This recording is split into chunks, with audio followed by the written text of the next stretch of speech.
বন্ধুরা, ইঁদুর কতটা বিরক্তিকর জিনিস সেটা আপনাদের মধ্যে সকলেই জানেন। বিরক্ত করার সাথে সাথে এরা ঘরের সমস্ত জিনিস খারাপ করে দেয়। এবার যদি খরগোশের কথা বলা হয় তাহলে আপনারা এটা বলবেন যে এরা খুবই কিউট একটি প্রাণী, আর তার সঙ্গে যদি বিড়ালের কথা বলা হয় তাহলে সেক্ষেত্রেও আপনাদের মুখ থেকে ঠিক একই কথা বেরিয়ে আসবে। কিন্তু আপনারা কি জানেন এই তিনটি প্রাণী একসঙ্গে কতটা ভয়ঙ্কর? এই প্রাণীগুলি এতটাই ভয়ঙ্কর যে এরা একসময় একটি আইল্যান্ডে প্রাকৃতিক বিপর্যয় এনে দিয়েছিল, সবকিছু ধ্বংস করে দিয়েছিল। এবার হয়তো আপনারা ভাবছেন এই সমস্ত ছোট এবং কিউট প্রাণীগুলি প্রাকৃতিক বিপর্যয় কি করে আনতে পারে। যদি না জানা থাকে তাহলে আজকের ভিডিওটি কোনো রকম ভাবে স্কিপ না করে একদম শেষ পর্যন্ত দেখুন। সম্পূর্ণ ভিডিওটি দেখলে তবেই জানতে পারবেন আপনাদের আশেপাশে বসবাস করা এই জীবগুলি কতটা ভয়ঙ্কর হতে পারে। তাই চলুন আর বেশি দেরি না করে শুরু করা যাক। প্রশান্ত মহাসাগরের বুকে একটি ছোট্ট আইল্যান্ড উপস্থিত রয়েছে যার নাম হচ্ছে ম্যাকোয়ারি আইল্যান্ড। আর এই ছোট্ট আইল্যান্ডের সব থেকে ভয়ঙ্কর গল্প শুরু হয় 1810 সালে, যখন অফিসিয়ালি কিছু মানুষ এই আইল্যান্ডটিকে আবিষ্কার করে, অর্থাৎ খোঁজ পায়। তারপর সেই দল যখন এই আইল্যান্ডে যায় তখন তার দৃশ্য এখনকার তুলনায় একদম অন্যরকম ছিল। প্রকৃতির মধ্যে যেন স্বর্গ বাস করছিল, অর্থাৎ সেই আইল্যান্ড জুড়ে ছিল সবুজ গাছপালা এবং শুদ্ধ বাতাস। তার সঙ্গে এখানে হাজার হাজার এলিফ্যান্ট সিল এবং রয়্যাল পেঙ্গুইন দেখতে পাওয়া যায়, যারা খুবই শান্তির সঙ্গে আনন্দ করে বসবাস করছিল। সেই ছোট্ট আইল্যান্ডের মধ্যে ছিল টাসক ঘাস, যে ঘাস মানুষের কল্পনার বাইরে বিরাট লম্বা লম্বা এবং বড় হয়, সেই ঘাস সেখানে উপস্থিত ছিল। আর তার সাথে সাথে এমন অনেক অজানা ফুল গাছ এবং আরো গাছপালা ছিল যেগুলি তারা প্রথমবার সেই আইল্যান্ডে দেখেছিল। এই আইল্যান্ডের সব থেকে ভালো কথা হচ্ছে এটাই যে এখানে যে সমস্ত জীবেরা অর্থাৎ প্রাণীরা বসবাস করছে তাদের প্রাণের কোনো আশঙ্কা নেই, যার কারণে তারা কোনো ভয় ছাড়াই নিশ্চিন্তে আনন্দের সঙ্গে বসবাস করছে তাদের পরিবার নিয়ে। কিন্তু প্রবলেম তখন থেকে শুরু হয় যখন কিছু শিকারী মানুষ জানতে পারে প্রশান্ত মহাসাগরের বুকে এক বিশেষ আইল্যান্ড রয়েছে যেখানে হাজারের উপরে এলিফ্যান্ট সিল এবং রয়্যাল পেঙ্গুইন বসবাস করছে। তারপর সেই শিকারী মানুষগুলি যখন আইল্যান্ডে এসে পা রাখে তখন থেকেই এই আইল্যান্ডের ডাউনফল হওয়া শুরু হয়। যখন সেই শিকারী মানুষগুলি এলিফ্যান্ট সিল এবং রয়্যাল পেঙ্গুইন মেরে সেখান থেকে নিয়ে যাওয়ার জন্য আসে তখন তাদের সঙ্গে এমন এক বিশেষ ধরনের প্রাণীর প্রবেশ ঘটে যেটা কোনো মতেই সম্ভব ছিল না। আর সেই প্রাণী ছিল খুবই ছোট্ট কিন্তু অতি ভয়ঙ্কর। সেই ইঁদুরগুলি জাহাজের মধ্যে চুপচাপ লুকিয়েছিল, আর এই আইল্যান্ড স্পর্শ করা মাত্রই তারা জাহাজ থেকে নেমে আসে। প্রথম দিকে সেই ইঁদুরগুলিকে দেখেও অগ্রাহ্য করা হয়, কারণ তারা খুব তাড়াতাড়ি সেই প্রকৃতির মধ্যে নিজেদেরকে অ্যাডজাস্ট করে নিয়েছিল। আর তারা খুবই ছোট প্রাণী, আর একটা ছোট প্রাণী কি বা করতে পারে। কিন্তু এদেরকে তখন জানা যায় যখন তাদের প্রজননের রহস্য সকলের সামনে আসে। একটি স্ত্রী ইঁদুর একবারে একসঙ্গে 12 থেকে 15টা বাচ্চার জন্ম দিতে পারে, আর এদের প্রেগনেন্সি পিরিয়ড কেবল 19 থেকে 12 পর্যন্তই থাকে, অর্থাৎ এরা এক মাসে দুবার করে বাচ্চার জন্ম দেওয়ার ক্ষমতা রাখে। আর সব থেকে অবাক করার মতো ব্যাপার হলো যে এদের বাচ্চা মাত্র 4 থেকে 5 সপ্তাহের মধ্যে ম্যাচিওর হয়ে যায়, আর তারাও সঙ্গে সঙ্গে বংশবৃদ্ধি করার কাজে লেগে পড়ে। অর্থাৎ একটি ইঁদুর মাত্র 6 সপ্তাহের মধ্যে তার বংশ প্রজননের মাধ্যমে 500 থেকে কয়েক হাজার সদস্য বাড়িয়ে তুলতে পারে। তাহলে একবার কল্পনা করে দেখুন, একটি ইঁদুর যখন একটি বিরাট বড় রাজ্য তৈরি করতে পারে তখন সেই জাহাজ থেকে আসা এতগুলি ইঁদুর ম্যাকোয়ারি আইল্যান্ডের কি অবস্থা করেছিল। এই আইল্যান্ডের মধ্যে এই ইঁদুরগুলিকে বাধা দেওয়ার মতো ন্যাচারাল কোনো অ্যানিমাল ছিল না, যার কারণে তারা ধীরে ধীরে হাজার হাজার বংশবৃদ্ধি করে রাজ করতে থাকে। তারপর সেই আইল্যান্ডের মধ্যে যত রকমের পাখি পশু থাকতো তাদের সবাইকে এরা এক এক করে মেরে খেয়ে নিতে শুরু করে। শুধু তাই নয়, পাখিদের ডিম পর্যন্ত ফাটিয়ে তাদের বাচ্চাগুলিকে খেয়ে নিতে থাকে। যখন সেখানে উপস্থিত সেই মানুষগুলি দেখতে পায় সেই আইল্যান্ডের মধ্যে চারধারে শুধু ইঁদুর আর ইঁদুর ছড়িয়ে রয়েছে আর তাদের কারণেই এই আইল্যান্ডের শোভা নষ্ট হয়ে যাচ্ছে, তখন তারা ঠিক করে যে এই ইঁদুরদের কোনো রকম ভাবে এখান থেকে সরাতে হবে। সেই ব্যক্তিগুলি ঠিক করে যে এখানে কিছু বিড়াল নিয়ে এসে ছেড়ে দিলে তারা এই ইঁদুরগুলিকে মারার কাজে লেগে পড়বে, অর্থাৎ এই বিড়ালগুলি ইঁদুরগুলিকে মারার কাজ করবে। তবে আপনারা এটা ভালো করেই জানেন ইঁদুর খেতে বিড়াল কতটা পছন্দ করে, এটা নিশ্চয়ই আপনারা ভালোভাবেই জানেন। কিন্তু এক্ষেত্রে বিপদ আরো বেড়ে গেল, যে কারণের জন্য সেই শিকারী মানুষগুলি বিড়ালগুলিকে এই আইল্যান্ডে নিয়ে এসেছিল ঠিক তার উল্টোটা হয়, অর্থাৎ ইঁদুর মারার বদলে এই বিড়ালগুলি সেই আইল্যান্ডে উপস্থিত পাখিদেরকে ধরে মেরে খেতে শুরু করে, কারণ তাদের কাছে পাখি ধরে তাদেরকে মেরে খাওয়া ইঁদুর ধরার থেকেও খুবই সহজ ছিল। ধীরে ধীরে এই বিড়ালগুলি সেই সমস্ত পাখিগুলিকে ধরে মেরে খেয়ে নিত যাদেরকে হাতের নাগালে তারা পেত। আর এই রকম ভাবেই পাখিদের মৃত্যুর সংখ্যা এক বছরের মধ্যে প্রায় 60,000-এর কাছাকাছি পৌঁছে যায়। যদি আপনারা হিসাব করে দেখেন তাহলে প্রতিদিন 160টি করে পাখি মেরে খেয়ে নিত এই বিড়ালগুলি। আর এই বিশালভাবে পাখি মৃত্যুর কারণে আইল্যান্ডের সৌন্দর্যতার উপরে কালো ছায়া নেমে আসে। বিশেষ করে প্যারাকিট প্রজাতির পাখি বসবাস করত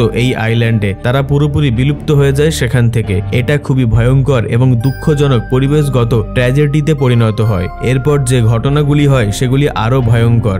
একদিকে বিড়ালগুলি ইঁদুরগুলিকে মারার বদলে যেভাবে পরিবেশ নষ্ট করছিল পাখিগুলিকে মেরে, অন্যদিকে সেই ইঁদুরগুলিকে না মারার কারণে তারা দিনের পর দিন বংশবৃদ্ধি করতেই থাকে। আর এই রকম ভাবে তাদের সংখ্যা এতটাই বেড়ে যায় যে তাদের দল ভারী হওয়ার কারণে বিড়ালগুলিকে দেখে লুকিয়ে যাওয়ার বদলে তারা বুক ফুলিয়ে সামনে দাঁড়িয়ে থাকতো, অর্থাৎ ভয় পেত না। এরপর ম্যাকোয়ারি আইল্যান্ডের স্থিতি এমন হয়ে গিয়েছিল যে সেই আইল্যান্ডে ইঁদুর আর বিড়াল রাজত্ব করছিল। আর এখান থেকেই শুরু হয় 3 নম্বর আরো ভয়ঙ্কর ঘটনা। যখন শিকারী মানুষগুলি এক জায়গা থেকে অন্য জায়গায় যাত্রা করে তখন তাদের জাহাজের মধ্যে কিছু খরগোশ রেখে দিত খাওয়ার জন্য।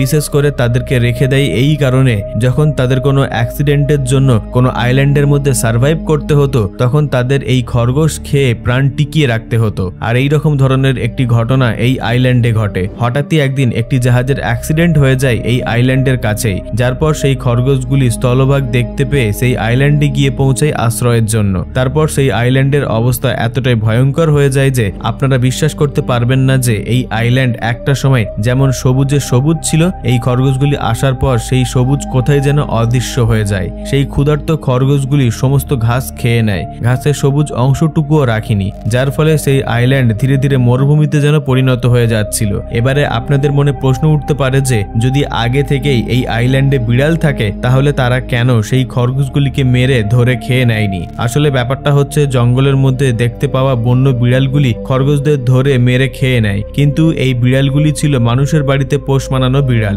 যদিও এই বিড়ালগুলি খরগোশ মেরে খেয়ে নিতে পারে খুব সহজেই, কিন্তু বড় খরগোশ মারার জন্য তাদের অনেক শক্তি দরকার ছিল, আর সেই শক্তি এই বিড়ালগুলির মধ্যে ছিল না। অন্যদিকে সেই আইল্যান্ডে উপস্থিত পাখিগুলিকে মেরে খাওয়া তাদের কাছে খুব সহজ কাজ ছিল।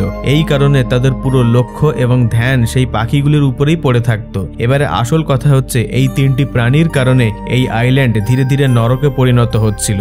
এই 3 প্রজাতির প্রাণী নির্ভয়ে ধীরে ধীরে বংশবৃদ্ধি করে যাচ্ছিল। আর এই 3টি প্রাণী হলো ইঁদুর, বিড়াল এবং খরগোশ। প্রায় কয়েক মাসের মধ্যেই সেই খরগোশগুলির সংখ্যা বংশবৃদ্ধি করে প্রায় 1 লক্ষ পৌঁছে গিয়েছিল। এই খরগোশগুলি দিনের পর দিন সেখানকার ঘাস এবং ছোট গাছগুলিকে খেয়ে নেওয়ার কারণে মাটির ক্ষমতা ভীষণ রকমভাবে কমে যায়, যার ফলে সেই আইল্যান্ডে বিরাট রকমের ধস নামে। আর সেই ধসের ফলে শত শত পেঙ্গুইন সেই মাটির নিচে চাপা পড়ে মারা যায়। আর এই ঘটনা সেখানকার পরিস্থিতির জন্য এক বিরাট রকমের প্রাকৃতিক হুমকি ছিল। এই 3টি প্রাণী সেই আইল্যান্ডের সৌন্দর্যতা থেকে শুরু করে প্রাকৃতিক ইকোসিস্টেমকে পুরোপুরি বদলে দেয়। ছোট ছোট ভূমিধস যে কোনো সময় হতে থাকে, যে কোনো জায়গায় হতে শুরু করে। আর এই কারণে পাখিদেরও ঘর বানানোর জন্য সুরক্ষিত জায়গা থাকে না। আর যদি কোনো পাখি কোনো রকমের ডিম পেড়ে ফেলে তাহলে এই ইঁদুরগুলি সেই ডিম খেয়ে নিত। শুধু তাই নয়, ইঁদুরগুলির সাথে সাথে বিড়ালগুলিও সেই ডিমগুলি খেতে শুরু করে দিয়েছিল। এই সমস্ত ঘটনার পরে ম্যাকোয়ারি আইল্যান্ডের অবস্থা পুরোপুরি পরিবেশগত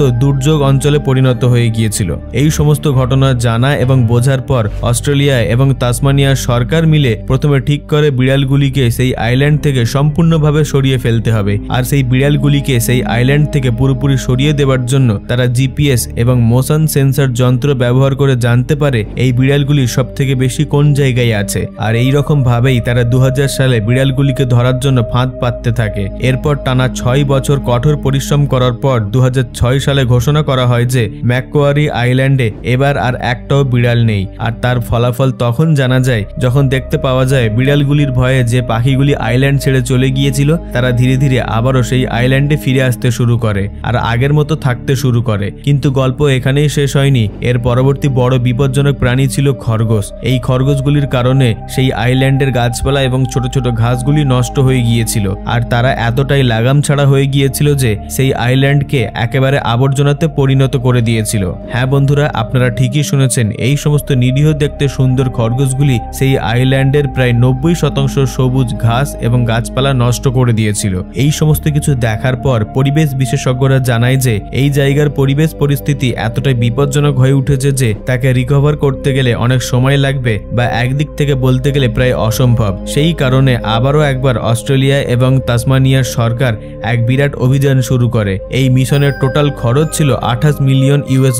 এই মিশনের প্রধান উদ্দেশ্য ছিল ম্যাকোয়ারি আইল্যান্ডে উপস্থিত সমস্ত ইঁদুর এবং খরগোশগুলিকে সরানো আর সেখানকার ইকোসিস্টেমকে ফিরিয়ে আনা। আর এই কারণে তারা সকলে মিলে ঠিক করে সর্বপ্রথম খরগোশগুলিকে সেখান থেকে সরানো নয়তো মেরে ফেলা। সেই সেই জন্য বৈজ্ঞানিকরা স্পেশাল জৈবিক অস্ত্র ব্যবহার করে যাকে হেমোরাজিক ডিজিজ ভাইরাস বলা হয়, যার পর সেই ভাইরাস গাজরের মধ্যে মিশিয়ে সমস্ত দ্বীপের মধ্যে ছড়িয়ে দেওয়া হয়। এবারে খরগোশ গাজর খেতে খুবই পছন্দ করে, সেই কারণে সেই খরগোশগুলি সেই গাজরগুলিকে খেতে শুরু করে। সেই থেকে তাদের মধ্যে ভাইরাস ছড়িয়ে পড়তে থাকে এবং তারা একের পর এক মরতে শুরু করে। আর এই জৈবিক অস্ত্রের কারণে সেই আইল্যান্ডে উপস্থিত প্রায় 70% খরগোশ পুরোপুরি নির্মূল হয়ে যায়। আর এইরকম ভাবেই হাজার হাজার ইঁদুরগুলিকেও একদিক থেকে নির্মূল করা হয়। কিন্তু তার সত্ত্বেও বৈজ্ঞানিকদের মনে আশঙ্কা ছিল যে এখনো ইঁদুর বা খরগোশ এই আইল্যান্ডের মধ্যে রয়ে যায়নি তো, কারণ 2-3টেও যদি রয়ে যায় তাহলে তারা আবারও নিজেদের বংশবৃদ্ধি করতে শুরু করে দেবে এবং আবারও এই আইল্যান্ডের পরিস্থিতি আগের মতো হয়ে যাবে। সেই কারণে এক্সপার্ট কুকুর নিয়ে আসা হয় এই আইল্যান্ডে। আর এই কুকুরগুলিকে ট্রেনিং দেওয়া হয়েছে বিশেষ করে ইঁদুর এবং খরগোশ শনাক্তকরণ করার জন্য,